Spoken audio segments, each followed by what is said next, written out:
دوستان عزیزم درود و مهر، امیدوارم حال دلتون عالی باشه. آش نخود یه انتخاب سالم و خوشمزه برای هر روز. اگه فکر میکنی آش رشته بهترین آش ایرانیه، باید این آش رو امتحان کنی.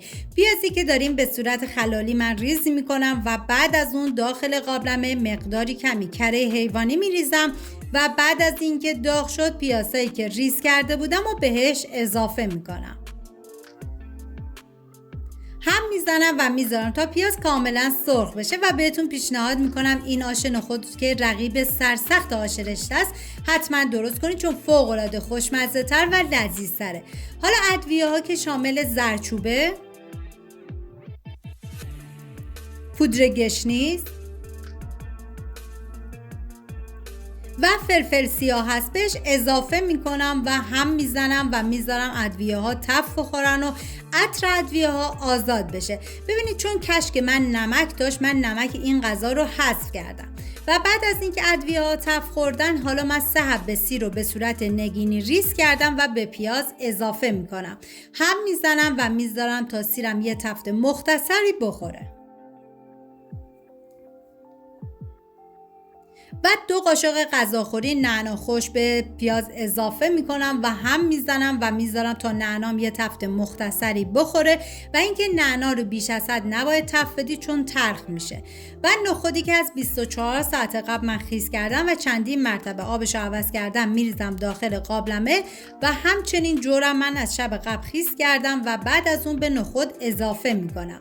هم میزنم تا همه مواد با هم دیگه مخلوط بشن و یه تفت مختصری هم بخورن. و حالا آب جوش بهش اضافه میکنم و زمان میدم تا این نخود و جو کاملا بپزه و لابدار بشه.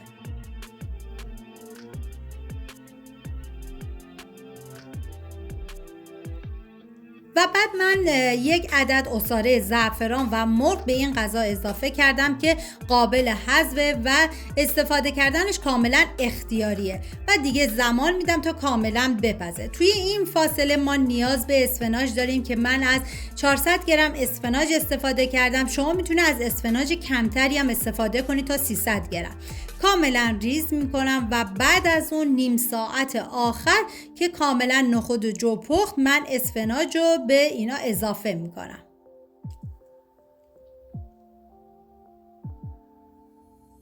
واقعا یه ترکیب عالی و فوق العاده خوشمزه و لذیذ. من هرچی از خوشمزگی این آش بگم کمه. باید خودتون دست به کار بشین و درست کنین و ببینید که چقدر لذیذه. هم میزنم تا همه مواد با هم دیگه مخلوط بشن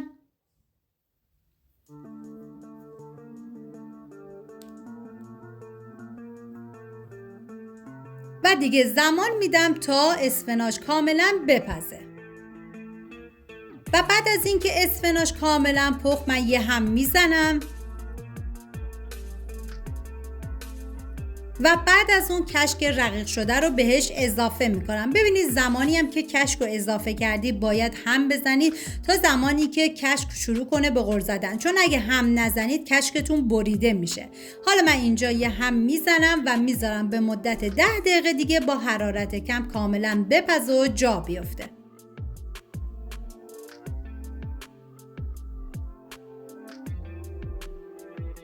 و اینکه من مقداری سیرداغ به این آشم اضافه کردم که کاملا اختیاریه و اگه اضافه بکنید طعم آشتون رو خیلی خوشمزه تر میکنه.